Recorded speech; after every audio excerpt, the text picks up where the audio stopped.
ಬಡ್ಡಿ ಮಾಫಿಯಾಕ್ಕೆ ನಲುಗಿ ಆಸ್ತಿಯನ್ನ ಕಳ್ಕೊಳ್ಳೋ ಹಂತ ತಲುಪಿ ಆತ್ಮಹತ್ಯೆಯ ಹಾದಿ ಹಿಡಿದಿದ್ದ ರೈತ ಕುಟುಂಬವೊಂದನ್ನ ರಾಜ್ಯ ರೈತ ಸಂಘ ರಕ್ಷಣೆ ಮಾಡಿರೋ ಪ್ರಕರಣವೊಂದು ಶಿವಮೊಗ್ಗದಲ್ಲಿ ನಡೆದಿದೆ.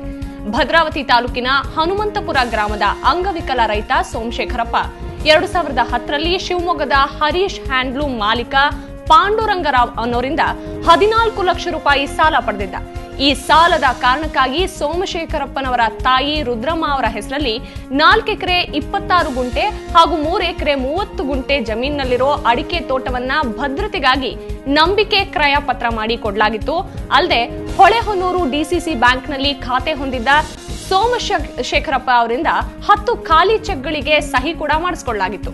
ಇದೀಗ ಪಾಂಡುರಂಗರಾವ್ ಬಡ್ಡಿ, ಚಕ್ರ ಬಡ್ಡಿ, ಮೀಟರ್ ಬಡ್ಡಿ ಅಂತೆಲ್ಲ ಹೇಳಿ 50 ಲಕ್ಷ ಕೊಡಬೇಕು ಅಂತ ಖಾಲಿ ಚೆಕ್ಗಳಿಗೆ ಮನಸ್ಸೋ ಇಚ್ಛೆ ಹಣ ತುಂಬಿಸಿಕೊಂಡು ಬೇರೆಯವರ ಹೆಸರಲ್ಲಿ ಕೇಸ್ ಹಾಕಿಸಿದ್ದಾರಂತೆ. ಇದರಿಂದ ಬೇಸತ್ತ ಕುಟುಂಬ ಆತ್ಮಹತ್ಯೆಗೆ ಯತ್ನಿಸಿತ್ತು.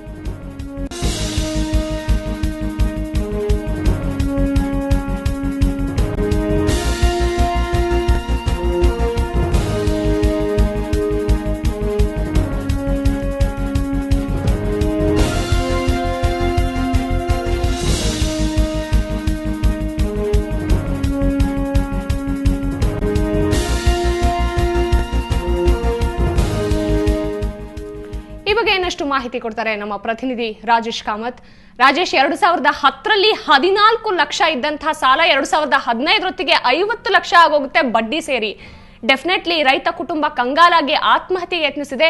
ಈ ವಿಷಯ ರೈತ ಸಂಘಕ್ಕೆ ಗೊತ್ತಾಗಿದ್ದು ಹೇಗೆ ಈ ಕುಟುಂಬದ ರಕ್ಷಣೆ ಮಾಡಿದ್ದು ರೈತ ಸಂಘ?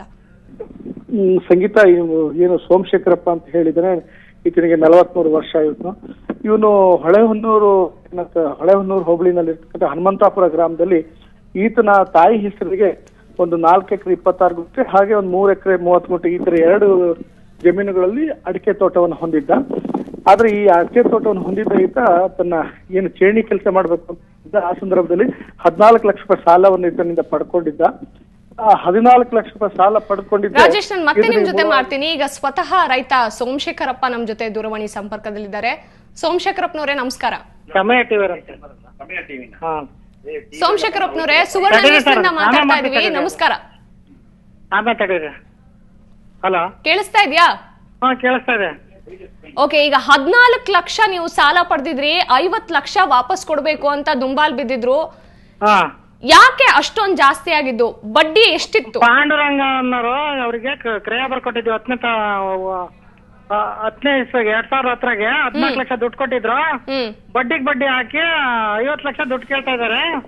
ಹಂಗಾದ್ರೆ ಬಿಡಿಸ್ಕೊಡ್ತೀವಿ ಅಂತ ಹೇಳ್ತಾ ಇದಾರೆ. ಹಂಗಾಗಿ ಕಂಪ್ಲೇಂಟ್ ಮಾಡಿದ್ದು ಮೇಡಮ್. ಸೊ ನೀವು ಎಷ್ಟು ಕಂತುಗಳಲ್ಲಿ ಸಾಲ ತಗೊಂಡಿದ್ರಿ?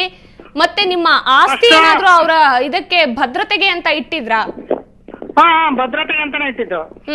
ಯಾವ ಆಸ್ತಿ? ಸೇಲ್ ಅಗ್ರಿಮೆಂಟ್ಗೆ ಅಂತ ಬರ್ಕೊಂಡಂಗೆ ಅಂತ ಕರ್ಕೊಂಡೋದ್ರು. ನಮಗೆ ಇನ್ಕಮ್ ಟ್ಯಾಕ್ಸ್ ಜಾಸ್ತಿ ಇದೆ, ಇನ್ಕಮ್ ಟ್ಯಾಕ್ಸ್ ಹೊಡೆತ ಜಾಸ್ತಿ ಇದೆ, ಕ್ರಯ ಅಂತ ಮಾಡ್ಕೊಂಡು ನೀನ್ ದುಡ್ಡು ಬಡ್ಡಿ ಯಾವತ್ ಕೊಡ್ತೀವಿ ಅವತ್ತು ಮಾಡಿಸ್ಕೊಡ್ತೀನಿ ಅಂತ ಮಾಡ್ಕೊಂಡಿದ್ರು.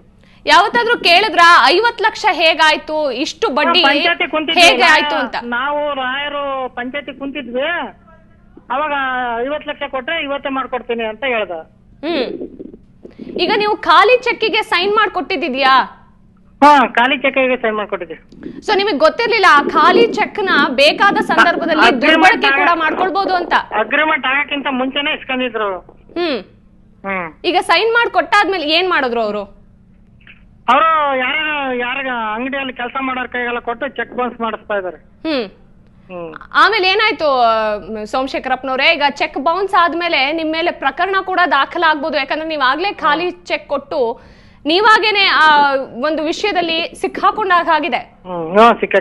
ಈಗ ಏನಾಯ್ತು ಆ ನಂತರದಲ್ಲಿ? ನೀವು ಆತ್ಮಹತ್ಯೆ ದಾರಿ ಹಿಡಿದಿದ್ ಯಾಕೆ ಇಡೀ ಕುಟುಂಬ? ಈಗ ಅನಿವಾರ್ಯ ಏನು ಮಾಡಂಗಿಲ್ಲ ಮೇಡಮ್, ಬದುಕ ಸ್ಥಿತಿಯಾಗಿಲ್ಲ. ಈಗ ಅವರ ದುಡ್ಡನ್ನ ವಾಪಸ್ ಕೊಡೋದಕ್ಕೆ ನಿಮ್ ಹತ್ರ ಏನಾದ್ರು ದಾರಿ ಇದೆಯಾ ಸೋಮಶೇಖರಪ್ಪನವ್ರೆ? 14 ಲಕ್ಷ ದುಡ್ಡು ಕಟ್ತೀವಿ. ಎಷ್ಟು ಕಟ್ತೀರಾ? 14 ಲಕ್ಷ? ಯಾಕಂದ್ರೆ ಅವ್ರು 50 ಲಕ್ಷ ಕೊಡ್ಬೇಕು ಅಂತಿದ್ದಾರೆ. 14 ಲಕ್ಷ ನ್ಯಾಯವಾದ ಬಡ್ಡಿ ಬಂದ್ರೆ ಕಟ್ತೀವಿ ಮೇಡಮ್. ಈಗ ರೈತ ಸಂಘದವ್ರು ಬಂದಿದ್ರು, ನಿಮ್ ಕಷ್ಟ ಅವ್ರ ಹತ್ರ ಹೇಳ್ಕೊಂಡಿದ್ದೀರಾ? ಅವ್ರೇನಂತಾರೆ? ಅವರು ನಾವ್ ಇದೀವಿ, ನಾವ್ ಬಗೆಹರಿಸ್ತೀವಿ ಅಂತ ಹೇಳಿದಾರೆ ಮೇಡಮ್. ನಿಮ್ ಕುಟುಂಬದಲ್ಲಿ ಎಷ್ಟು ಜನ ಇದ್ದಾರೆ? ಯಾರೆಲ್ಲ ಕಂಗಾಲ್ ಆಗಿದ್ದಾರೆ ಈ ವಿಷಯವಾಗಿ? ಕುಟುಂಬದಲ್ಲಿ ನಾನು, ನನ್ನ ಹೆಂಡತಿ, ಒಬ್ಳು ಮಗಳಿದ್ದಾಳೆ, ಒಬ್ಬ ಬುದ್ಧಿಮಾಂದ್ಯ ಮಗ ಇದ್ದಾನೆ, ನಮ್ ತಾಯಿ ಇದಾರೆ ಕಣ್ಕಂಡ್ಲಿದ್ದಾರೆ. ಓಕೆ, ನಿಮ್ಗೆ ಧೈರ್ಯ ತುಂಬುವಂತ ಕೆಲಸ ರಾಜ್ಯ ರೈತ ಸಂಘದಿಂದ ಆಗಿದ್ಯಾ ಸೋಮಶೇಖರಪ್ಪನವ್ರೆ? ಆಗಿದೆ ಆಗಿದೆ. ಸೊ ಈಗ ನೀವು ದುಡ್ಡು ಕೊಡೋದಕ್ಕೆ ರೆಡಿ ಆಗಿದ್ದೀರಾ, ಆದ್ರೆ 14 ಲಕ್ಷ ಮಾತ್ರ ತೀರಿಸ್ತೀನಿ ಅಂತಿದ್ದೀರಾ? ಇಲ್ಲ ಇಲ್ಲ, ನಾನ್ ಜಮೀನಿನ ಮೇಲೆ ಸಾಲ ಏನಿದೆ ಅದೆಲ್ಲ ತೀರಿಸ್ತೇನೆ. ಹೇಗ್ ತೀರಿಸ್ತೀರಾ? ಅಡಿಕೆ ಇದೆ, ತೋಟ ಯಾರಿಗಾರ ಅಡಿಕೆ ಕೊಡ್ತೀನಿ, ಕೊಡ್ತೀನಿ. ಈಗ ನಿಮ್ ಹತ್ರ ಇರುವಂತದ್ದು ಎಷ್ಟು ಎಕರೆ ಜಮೀನು? ಅದ್ರಲ್ಲಿ ಶ್ಯೂರಿಟಿಗೆ ಅಂತ ಎಷ್ಟನ್ನ ಅವ್ರಿಗೆ ಕೊಟ್ಟಿದ್ದೀರಾ? 4 ಎಕರೆ 26 ಗುಂಟೆ. ಸರಿ, ಅದ್ರಲ್ಲಿ ಎಷ್ಟು ಅವರಿಗೆ ಬರ್ಕೊಟ್ಟಿರೋದು? ಶ್ಯೂರಿಟಿಗೆ 9 ಎಕರೆ ಬರ್ಕೊಂಡಿದ್ದಾರೆ. ಈಗ ನಿಮ್ ಹತ್ರ ಇರೋದು 4 ಎಕರೆ ಅಷ್ಟೇ ನಿಮ್ ಹೆಸರಲ್ಲಿದೆ. ಶ್ಯೂರಿಟಿಗೆ ಅಂತ 9 ಎಕರೆ ಬರ್ಕೊಟ್ಬಿಟ್ಟಿದ್ದೀರಾ? ನಮ್ ತಾಯಿ ಹೆಸರಿನಾಗಿತ್ತಲ್ಲ, ಪೂರ್ತಿ ಬರ್ಕೊಂಬಿಟ್ಟು. ಓಕೆ, ಆ ಜಮೀನನ್ನ ಬಿಡಿಸ್ಕೊಳಕ್ ಆಗತ್ತಾ ನಿಮ್ ಕೈಲಿ ಸೋಮಶೇಖರಪ್ಪನವ್ರೆ? ಆಗತ್ತೆ ಮೇಡಮ್, ಆಗತ್ತೆ.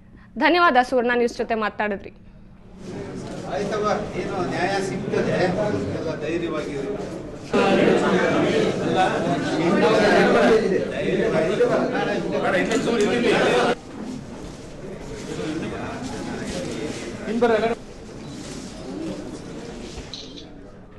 ರಾಜ್ಯ ರೈತ ಸಂಘದ ಕಾರ್ಯಾಧ್ಯಕ್ಷರು ಬಸವರಾಜಪ್ಪ ಅವರು ನಮ್ಮ ಜೊತೆ ದೂರವಾಣಿ ಸಂಪರ್ಕದಲ್ಲಿದ್ದಾರೆ. ನಮಸ್ಕಾರ ಬಸವರಾಜಪ್ಪ ಅವರೇ. ನಮಸ್ಕಾರ. ಈಗ ಒಬ್ಬ ಒಂದು ರೈತ ಕುಟುಂಬ ಕಂಗಾಲಾಗಿತ್ತು, ಸಾಲ ಮಾಡಿ ಆತ್ಮಹತ್ಯೆಗೆ ಯತ್ನಿಸ್ತು ಅಂತ ನಿಮಗೆ ಗೊತ್ತಾಗಿದ್ದಾದ್ರೂ ಹೇಗೆ? ಈಗ ಅಲ್ಲಿ ನಮಗೆ ಅದು ಅವರ ಸಂಬಂಧಿಕರಿಂದ ಸುದ್ದಿ ಬಂತು. ಆಮೇಲೆ ಅವರೆಲ್ಲರೂ ಯಾಕೆ ನೀನು ಆತ್ಮಹತ್ಯೆ ಮಾಡ್ಕೊಳಕ್ ಹೋಗ್ತೀಯಾ, ರೈತ ಸಂಘ ಸಂಪರ್ಕ ಮಾಡು ಅಂತ ಹೇಳ್ಬಿಟ್ಟು ಅವನಿಗೆ ತಡೆದಿದ್ದಾರೆ. ತಡೆದು ಆಮೇಲೆ ರೈತ ಸಂಘದ ಹತ್ರ ಕಳಿಸಿದ್ರು. ರೈತ ಸಂಘದ ಹತ್ರ ಕಳಿಸಿದಾಗ ನಾವು ಅದೆಲ್ಲ ವಿಚಾರ ಮಾಡಿದಾಗ ಅವನು ಖಾಸಗಿ ಬಡ್ಡಿ ಸಾಲಕ್ಕೆ ಹೋಗಿದ್ದಾನೆ. ಫಸ್ಟ್ ಅವನಿಗೆ 5 ರೂಪಾಯಿ 10 ರೂಪಾಯಿ ಬಡ್ಡಿ ಸಾಲಕ್ಕೆ ಹೋಗ್ಬಿಟ್ಟಿದ್ದಾನೆ.